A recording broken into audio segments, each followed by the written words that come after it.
Hi, hello, and welcome. Welcome back to the next and a second part of our video of the channel English with Lucy. And we are going to, you've already seen the first part, to jump right back into this video and let's see what weird, quirky other stuff the British people do that I don't know of yet.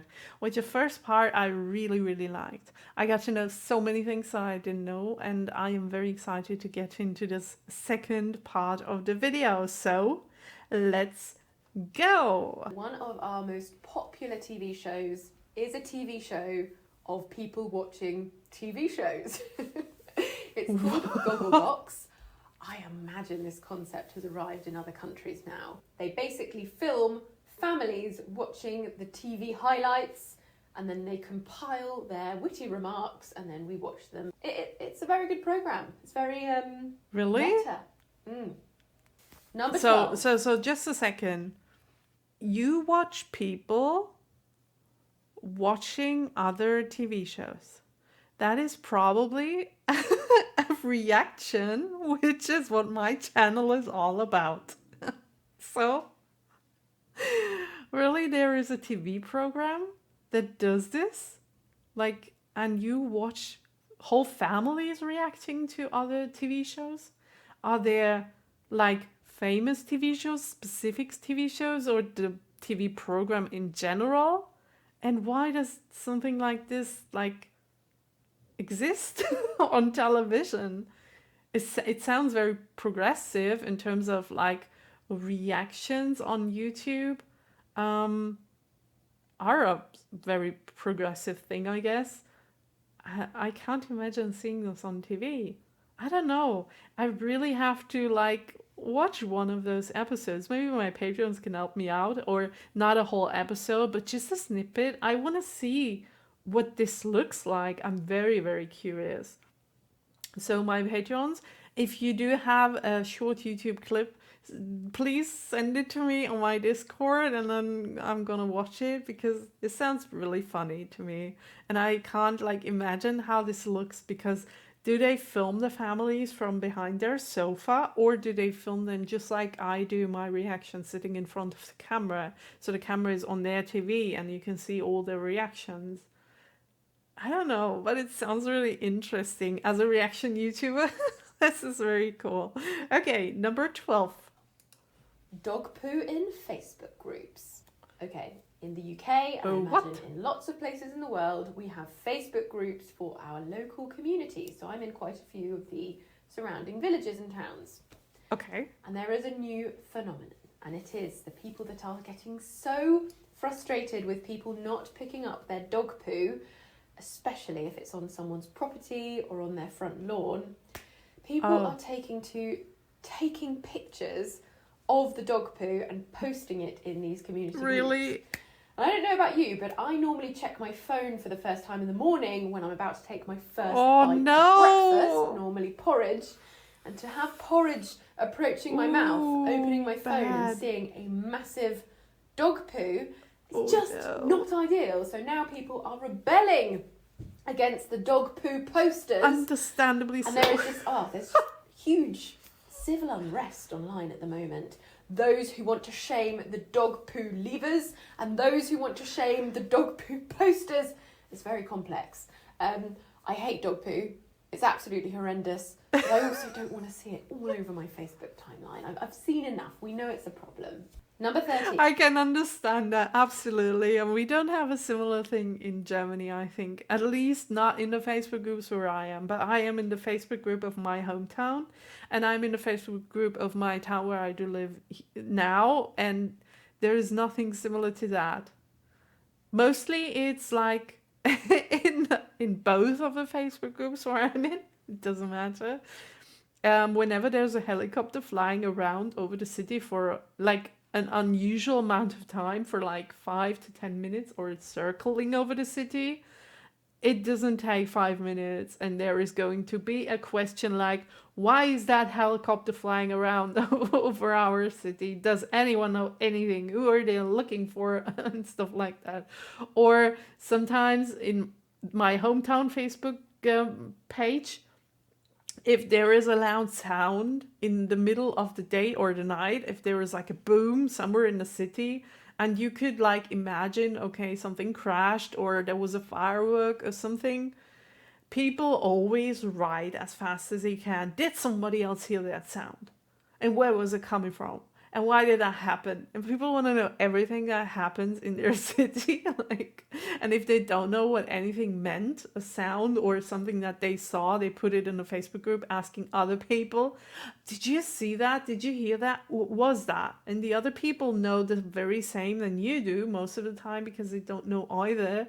And so there is this big conspiracy theory going around, people speculating wherever that boom was coming from, or who did that, or why they did that. And it's really funny to watch. But dog poo, well, not so much. And I'm really glad that this isn't a thing in my country, because no, I don't want to see that. Please, no. Okay, let's get to number 13. Drinking in rounds, okay?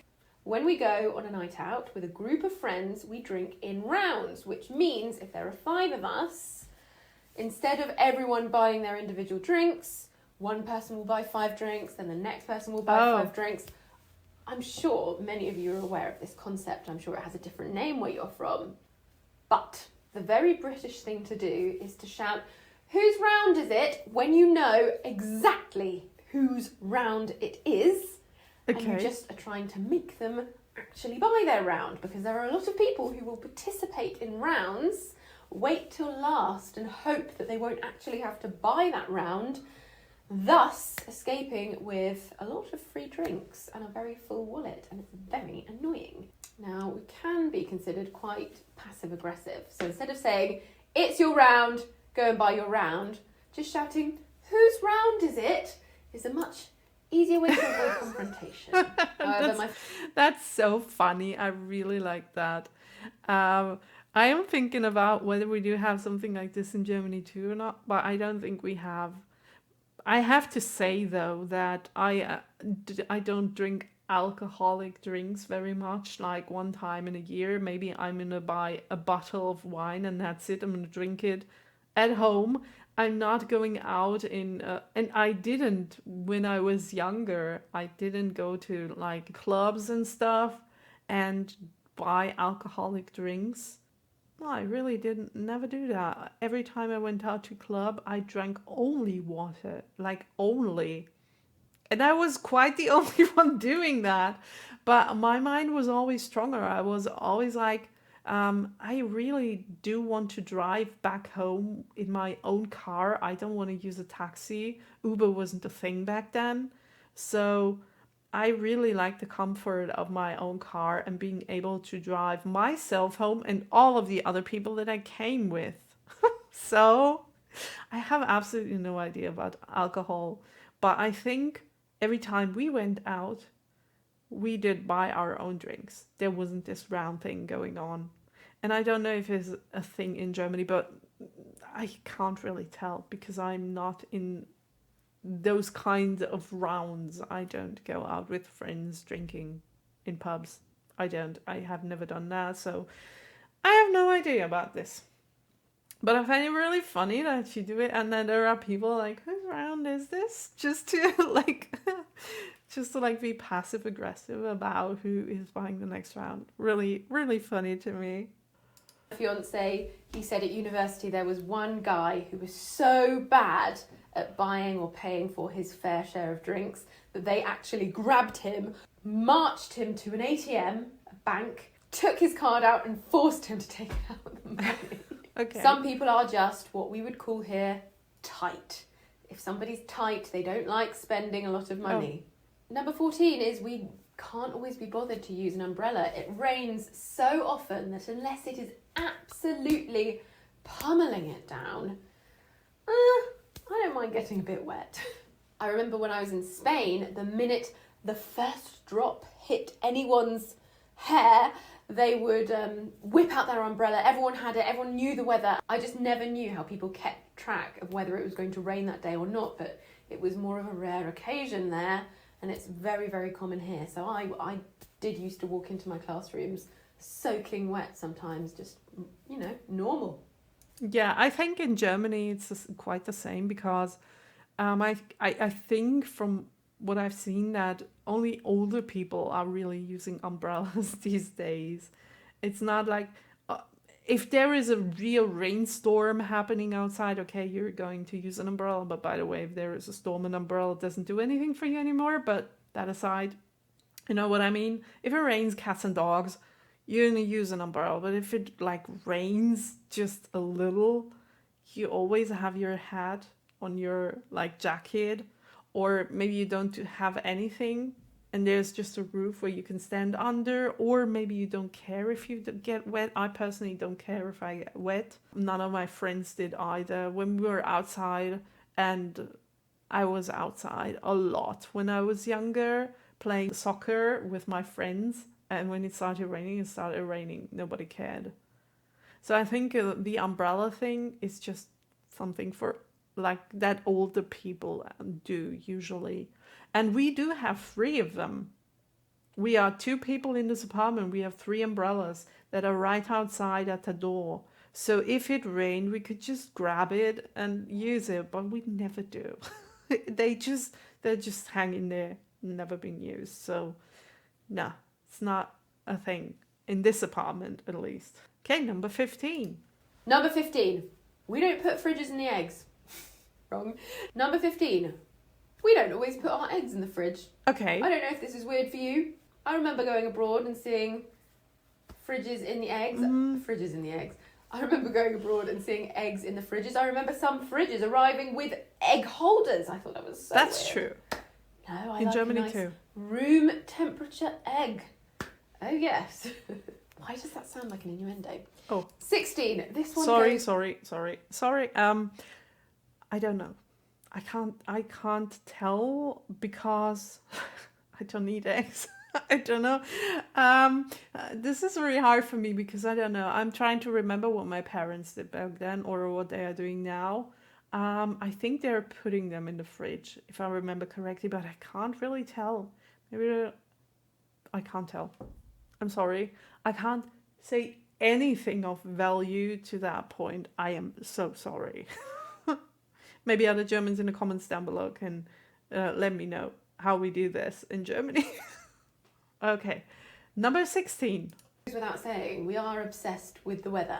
Even if it's so boring, Yeah. it's slightly grey and windy today, we will tell you that. It's a bit grey and windy, isn't it?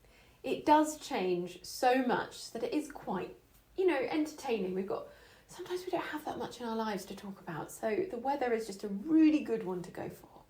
Yeah, it's the very same in Germany. People always do those small talks and they always talk about the weather. This is something that you can talk about even if there is nothing that you have to say. And before there's an awkward silence between you that many people don't enjoy, they just start talking about the weather or at work every time. To me, I'm talking about me personally now. I find it quite annoying. And I hate when people do that because, oh my gosh, the weather changes every day. It changes every week. It changes every month and every year. It's normal that it changes. So I don't have to mention it. Oh, it's quite sunny outside. And in Germany, it's not only that you mention how the weather is, but at the same time, you're always, and I repeat, like always, no matter what weather is outside, you are always complaining about how the weather is. One day, it's blue sky and sunny, and you're like, oh wow, it's so sunny outside. It's over 25 degrees. Oh my gosh, it's so hot. I really wish it was colder. The next day, gray sky, not much sun, no rain, nothing, but people like, oh my gosh, it's so gray outside. I wish the sun would get out of there. It's so annoying that it's so gray. So the weather in Germany can't win. People are always complaining about it. They're always talking about it, but at the same time, you will never find a German just mentioning how the weather is. but it's always going to be, it's so sunny outside, or it's so rainy outside, or it's so cold or so warm outside, but. And in winter, they will always complain about it being too cold. In summer, they will always complain about it being too warm. Germans are never satisfied with the weather, no matter what it does. So that's a thing here in Germany too. Just one level higher, I think. I don't know. Do the people in the UK complain about the weather too, or are they just mentioning what weather it is? I think from what she said, they're just mentioning it. In Germany, we always complain. We love complaining. Oh, so much. Okay, number 17. 17. Scone or scone. Okay, this is the conundrum. And actually, there's a part 2 to this conundrum as well. Oh. There is a baked good, which I call a scone. Yeah, I remember. But other people call it a scone. And there's a big fight, a big divide in the UK about whether it is a scone or a scone. I don't want to get involved in that. I'm not going to say scone is wrong, but I do prefer scone. Scone! Damn it!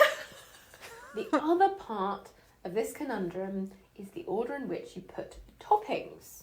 Typically, we serve scones or scones with jam and clotted cream. They are absolutely to die for. If you come to the UK, Sounds make sure delicious. you have an afternoon tea with scones or scones. Now, I always put clotted cream first, then jam, but some people will swear you have to put the jam first, then the clotted cream. I'm not going to tell you which is right. You're just going to have to try it out for yourself, but I think logistically, cream first, then jam. Number 8. Okay.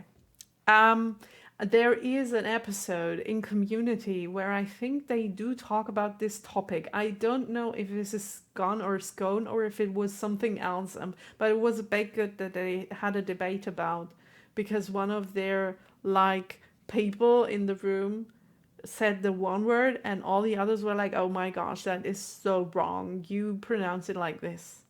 But I don't remember if it was the scone thing, but it was something, and it was very funny. Community in general, super funny show. If you haven't seen it, go watch it right now. No, after the video. I'm just kidding. Oh, and in addition to that, I don't know if this is kind of the same topic, but I know that there is a big discussion either in England or in America about tomato, potato. Is that true? So is that kind of the same thing like scone or scone? That's very funny though. I really love that. I don't know if we have something similar in Germany. I don't think so. Nothing that comes to my mind right now thinking about it. Maybe later. I don't know. Okay, let's get to number 18. 18. We are terrible at ending conversations. Oh. Honestly, this is the most annoying thing ever. There is a huge culprit of this, and it is my fiance Will. Typically, when we want to end a conversation, we will say, right, and kind of, I need to be heading off, or I must get a move on, or I need to get going. But for some reason, some people really struggle with this. And when you have two people that struggle with ending conversations coming together... Oh God, a never-ending conversation. Go on for eternity. It's really, really troubling. Oh, she's alone. Did you hear that? Yes. Come and say hello. Admit to your problem. This is Will. Don't worry about his face. Wow, he's you really know your tall. problem. You're almost perfect. Was it ending conversations? It was ending conversations. Yeah, it's a tricky one. It's fine if you're talking to someone who can end the conversation, but it's when you are with another person that also finds ending conversations difficult. Well, it's nice to get out, isn't it? Lockdown Tough year problem. for everyone. Move to it. All right, I'm almost done. Cool. Number 9. Okay. I don't know if this is a thing that you can say about Germans in general. I've never heard of that anyways. But me personally, I'm very, I don't know. The thing is, I hate small talk. I really hate it. It's nothing that I want to do. And every time a person, just for example, yesterday, I left my house because I needed to get some trash outside. And there was my neighbor. And she saw me and she's like, "Hi, Nicole, how are you doing?" And I was like on the inside, I was like, "Yeah, I really don't want to talk to you right now because I don't." Because with her, she's very nice and very kind person. I really like her, but she is this small talk person. Do you know those people who never get over the small talk phase? You never get into real conversations with those people. It's always, "Oh, you seen the weather outside? It's sunny, and yesterday was so cold. And oh, your hair looks great. How did you comb your hair today?" You know, small talk stuff. So I was like debating with myself how to end this conversation, and I was just like, "Yeah, I'm fine, thank you. I'm very sorry, but I have to get this trash out. I have so much work to do. I can't stay any longer." And conversation was ended. So it's not that hard to do that. It was kind of, yeah, if I think back to that conversation, maybe it was quite rushed of me and maybe a little unfriendly in that moment, but I don't ever think that I do have problems ending conversations, to be honest, because there is all this is, I guess this is what Germans really do when they want to end their conversation. They always come up with some excuse that they have to get going because they have to do something. This is something, for example, that I do use on the telephone a lot when I'm talking to a person that doesn't want to end the conversation. I'm like, "I'm so sorry, but I am so hungry. I really need to get going and cook something because I am starving at the moment." Or, "Oh, I'm really, really sorry, but I do have to go to the grocery store," and like all these little excuses that you find. And I think many Germans do this. They use excuses to end the conversation. They are not, they can't like end the conversation just being like, "Oh, and by the way, it was nice seeing you, but now I gotta go." They always feel like they have to have a reason to end the conversation, and they find a reason, even if it's just not true. But they do end conversations like that most of the time. But I don't know many people in Germany who can't end conversations at all. No, I don't. Okay, number 19. 19, we really overuse the word sorry. Oh, This was further solidified in my mind last night. We watched Bridget Jones, and there was the scene where Mark Darcy or Colin Firth and Hugh Grant were fighting, and they were knocking over things on people's tables in a restaurant, and they were still apologising. We just can't help it. I find myself apologising for apologising too much. Number 20. yeah, well, this is something that I personally do all of the time. Like, I do say sorry for every little thing. And there were people telling me that I do it too much. So it's not a common thing in Germany. It's a personal thing that depends on the person. Because I do it so much, I kind of think it is unfriendly for other people not to do it. If I do expect a sorry from another person because she or he has done something that wasn't good, and the person doesn't say that he or she is sorry, I can get very pissed. Because I feel like you could stand up for what you did and let the other person know that you do feel sorry for whatever you did. So it's an acknowledgement of some sign of respect to the other person. If you say sorry, you acknowledge that they have been hurt or that something happened to them because of something that you did. You're acknowledging it and you're paying respect to another person. So I do this very, very much. And it has a very, very deep meaning for me every time I do that, because I really want to give the other person the feeling that I feel sorry. I do want the other person to understand that it's not that I don't care. I just done good and I want to make it better. So it's not really a German thing. It's more a personal thing. Okay, a last point, number 20. Weird thing that British people do is consume a lot of pre-made sandwiches. Really? It's a bit of a random one. But there is something very exciting about going on a short car journey and stopping off for Oh, lunch. yeah. And lunch I've will be eaten a those pre-made sandwich in a box. already. You can get them from petrol stations or you can get them from supermarkets. I know Tesco does something called a meal deal, where for a certain amount of money you get a sandwich, a snack and a drink, and people absolutely love it and they try to get the most value from that meal deal. They say you can tell a lot about a person from what they choose for their meal deal. But I've travelled to a couple of countries and I've never seen the sheer amount of options for pre-made sandwiches that we have in the UK. Really? It's Okay. crazy. Every flavour, every filling, so creative as well. Prawn is my favourite, prawn mayonnaise. Absolutely love it. The Christmas range is in full swing at the moment. Do you have a Christmas We have range of turkey and stuffing sandwiches? sandwiches. Oh, turkey, Awesome. of course. I saw a duck l'orange sandwich the other day. I wouldn't say it's something I recommend. Actually, if you want to have a British experience when you come over to the UK, go to a petrol station, buy a sandwich, then you will feel like a Brit. Right. That's interesting. Okay. We do have those sandwiches too, but not in that variety. We have like 3, 4, or 5 different types, but we don't have a big variety. And also, I really do not like to eat them very much because they are really unhealthy. At least here in Germany. And yeah, she was talking about the mayonnaise and all that stuff. And they are usually made with white flour here in Germany, so that's not very healthy either.